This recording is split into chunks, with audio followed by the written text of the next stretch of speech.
हरि अनंत हरि कथा अनंता कहु सु बहु बहु विधि सब संता।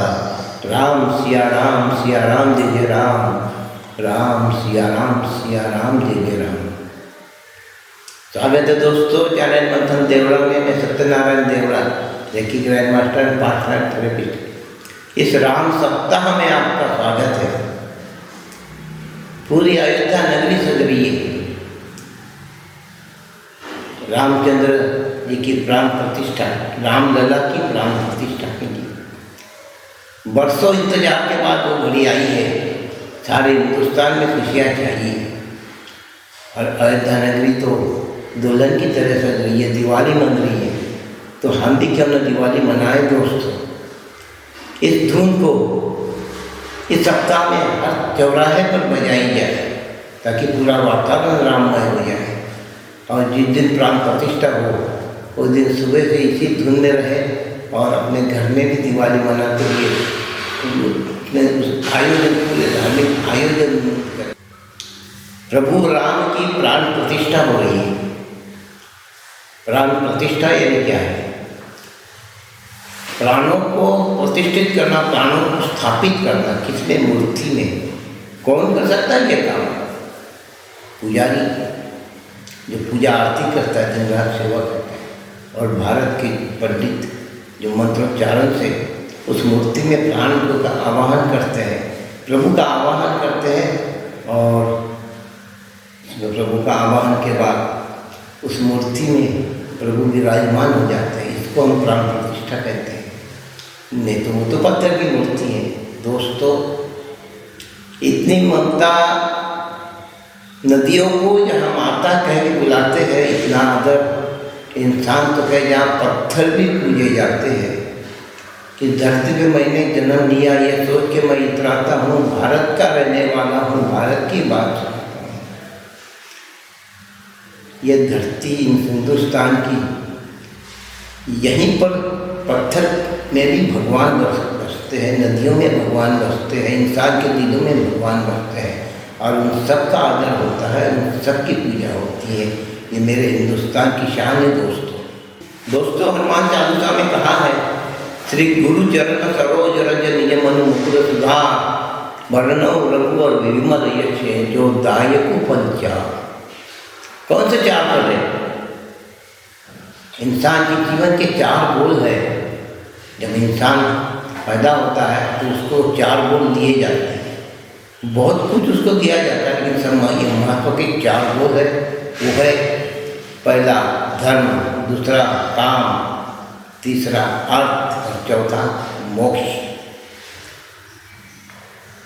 राजा दशरथ के भी चार पुत्र थे, राम, लक्ष्मण, भरत, शत्रुघ्न। अब ये चार गोल क्या है? धर्म क्या है? धर्म का मतलब आत्मज्ञान को प्राप्त करना है। काम का मतलब, इसकी व्याख्या तो बहुत परिभाषा जो है, इसकी विभिन्न परिभाषा है। हर इंसान के गुणों के और कर्मों के अनुसार इसकी परिभाषा बदलती है। लेकिन सांसारिक सुख, प्रापंचिक सुख ये काम है। अर्थ है, इन सभी के लिए अर्थार्जन करना जरूरी है। और आखिरी का गोल है, सबसे इम्पोर्टेंट जो है वो है मोक्ष। अगर हम इन तीनों को संतुलन बनाए रखें और इस राह पे चले तो मोक्ष का रास्ता खुलता है। मोक्ष मिलता है ऐसा मैं नहीं कह रहा हूँ, अब मोक्ष का रास्ता खुलता है। अब उसमें और भी बीच में मोक्ष के रास्ते में और भी कई छोटे सब गोल्स है हमारे पास। अब अगर हम सिर्फ धर्म कार्य में लगे रहे तो हमको अर्थार्जन और कर्म में कोई समझ नहीं मिलेगा। अगर हम काम करते रहे तो हम अर्थार्जन नहीं कर सकेंगे, धर्म कर्म नहीं कर सकेंगे। और सिर्फ अर्थार्जन में लगे रहे तो हमारा धर्म कर्म नहीं होगा। इसलिए इन सबको एक संतुलन बनाए रखते हुए हमें मोक्ष की ओर जाना है। अब अगर दोस्तों दशरथ के चार पुत्रों का विचार करें, प्रभु श्री राम, श्री लक्ष्मण, श्री भरत और शत्रुघ्न, ये चारों ने इन सब गोल्स को पूरा किया है। फिर भी किसी किसी की कुछ जैसे स्पेशलिटी होती है। हम एक एक की बात करें तो प्रभु श्री राम ये तो भगवान के अवतार है, साक्षात खुद ही स्वयं भगवान है दोस्तों। तो धर्म का आत्मज्ञान तो उन्हें सब कुछ पहले से ही है। धर्म की रक्षा की है, धर्म के लिए जो भी रुकावट डालने वाले उनका वध किया है, ऐसे नकारात्मक शक्तियों का वध किया है और लोगों को धर्म के राह से जोड़ा है। राम एक आदर्श राजा है दोस्तों, जिन्होंने दुनिया के सामने एक अलग आदर्श रखा, एक पत्नी व्रत रखा, लोक रंजन के लिए जिन्होंने काम किया। लोक रंजन में जब उनको ये लगा कि लोग सीता के बारे में शेयर कर रहे हैं, अपनी पत्नी को त्याग दिया, शारीरिक रूप से, मानसिक रूप से नहीं, तो उन्होंने एक आदर्श दुनिया के सामने रखा है दोस्तों। इन चारों का जीवन अपने खुद के सांसारिक सुख नहीं है, अयोध्या की प्रजा के सुख के लिए इन्होंने अपना जीवन दिया है चारों भाइयों ने। तब हमने धर्म के लिए जैसे प्रभु श्री राम का देखा है, तो अब हम काम के बारे में बात करेंगे। काम की व्याख्या है सांसारिक सुख भोगना, प्रापंचिक सुख भोगना, परिवार का पालन पोषण कर रहे हैं। अब इसमें हम दो व्यक्ति को पकड़ते हैं इस दोस्तों, एक लक्ष्मण और एक भरत। मैंने आपको पहले बोला कि काम की परिभाषा जो है वो व्यक्ति के स्वभाव के अनुसार बदलती है। अगर हम लक्ष्मण की तुलना करें, इसमें लक्ष्मण को तो कोई वन जाने का कोई दिया नहीं था आज्ञा, लेकिन लक्ष्मण ने अपना सांसारिक सुख छोड़ के, राजमहल का सुख छोड़ के राम की और माँ सीता की सेवा करने में उनके साथ गए, अपना स्वार्थ त्यागा, अपना सुख त्यागा और दिन रात उनकी सेवा की, उनके पीछे लगे रहे। वनवास से आने के बाद उन्होंने सांसारिक सुख को अपनाया है दोस्तों। दूसरे अगर हम भरत को भी इसी में पकड़े तो भरत ने भी काफ़ी कोशिश की राम को वापस लाने की, नहीं है तो उनके खड़ा रख के राजनीति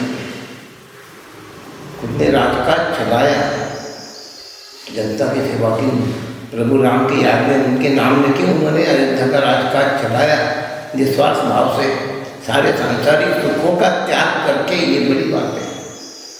तो इन दोनों ने इस काम यानी सांसारिक और प्रापंचिक सुख को अलग रखा। जब तक राम वापस नहीं आए, राजा नहीं बने, तब तक इन सारे सुखों को इन्होंने त्यागा है दोस्तों। अब बात करें शत्रुघ्न की। अब राजकाज चलाने के लिए, प्रजा पालन के लिए कोष की जरूरत होती है। उस कोष को भरने का काम किसने किया? ये जिम्मेदारी शत्रुघ्न ने संभाली है। सबके साथ, सब काम के साथ साथ शत्रुघ्न ने कोष संभालने का काम किया है। यहाँ पर धर्म, काम, अर्थ तीनों का पालन हुआ है, और वो भी पूरी अयोध्या नगरी के लिए, खुद के संसार के लिए नहीं, क्योंकि तीनों ने अपना जीवन लोक रंजन के लिए रखा है। मोक्ष का तो रास्ता इनके लिए खुला ही हुई है। तो धर्म, काम, अर्थ, मोक्ष की ये चारों मूर्ति है दोस्तों। ये तो हमने चार भाइयों को देखा। अब हम सीता के बारे में सोचें। सीता तो सती थी, उसने जिंदगी भर राम का साथ दिया, वन में राम के साथ तो गई, जैसा रहा जीवन रहने को मिला वैसा रहा, वैसा कहा। रावण ने अपहरण किया तो खाया पिया नहीं, बैठी रही। प्रभु राम का जान पड़ता कि राम आएंगे, लेके जाएंगे। राम ने अग्नि परीक्षा बोला, अग्नि परीक्षा दी। महल में आने के बाद फिर उसके ऊपर राम पे लांछन लगा, सीता का त्याग किया। तो भी माता सीता ने अपने मन से राम को नहीं छोड़ा और उनकी भक्ति करते हुए वो सती थी। लेकिन दोस्तों, उर्मिला जति सती थी। सीता तो राम के साथ थी, लेकिन जति महलों में थी। अब यहाँ पे जब लक्ष्मण को पूरी रात जागना, सेवा करना जरूरी था, तब वो नींद आती तो क्या करे, तो नींद को उन्होंने कह दिया कि तुम मेरे बजाय मेरी पत्नी के पास चले जाओ। उर्मिला ने वो स्वीकार कर दिया था महल में, और उसके बदले में 12 साल उर्मिला खुद सोई। लेकिन उस सोने के बावजूद भी उसके मन में, उसके दिल में अपने स्वामी की रक्षा का ध्येय था, और उसी के लिए उसकी प्रार्थना चालू थी। तो वो जति सती कहते हैं उर्मिला। अब रहे बजरंगबली, वो तो स्वामी भक्त थे, उनका जीवन ही स्वामी भक्ति में गया। दोस्तों, ये तो राम सप्ताह चालू है। अयोध्या में प्रभु रामलला फिर से विराजमान हो रहे हैं। हमारे लिए तो बड़े गर्व की बात है। हिंदुस्तान ने एक सपना देखा था, हिंदुस्तान की जनता ने सपना देखा था। इसलिए अभी तो हमारा फर्ज है कि हम वहाँ नहीं तो हम अपने घरों से, हिंदुस्तान की हर शहर, हर गली में राम की धुन हो, राम की भक्ति हो, राम के नाम के दिए लगे, और राम के नाम जो रामायण का पाठ हो, खुशियाँ मनाई जाए, ताकि एक पॉजिटिव एनर्जी, सकारात्मक ऊर्जा हमारी सब तरफ हर शहर से निकले। और अयोध्या में तो सारी देवी शक्तियाँ जमा हो रही है, वहाँ तो सकारात्मक ऊर्जा का भंडार है। तो हमारी हर शहर की, हर गली की सकारात्मक ऊर्जा इतनी फैले कि हम सब अयोध्या की सकारात्मक ऊर्जा से जुड़ जाए। और अगर वो सब जुड़ गई तो हम ये समझें कि अयोध्या की ऊर्जा हमारे घर तक है, हमारे शरीर तक है। इसलिए हमको उस दिन जो भी अनुष्ठान करना है हम करें,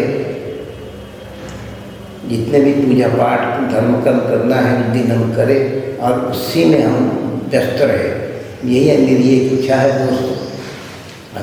प्रधानमंत्री जी ने तो यम नियम का पालन होता है, हम वो नहीं, जो भी कर सकते हैं जितना करें वो करें, कुछ न कुछ बंधन रखें हम, और प्रभु राम की सेवा में हम स्वागत में हम भी तत्पर करें। ये सारी दुनिया देखेंगी। अगर आपको दोस्तों ये मेरी बात अच्छी लगी तो लाइक कीजिए, सब्सक्राइब कीजिए, शेयर कीजिए, और अपने जीवन में इसको उतारिए। धन्यवाद।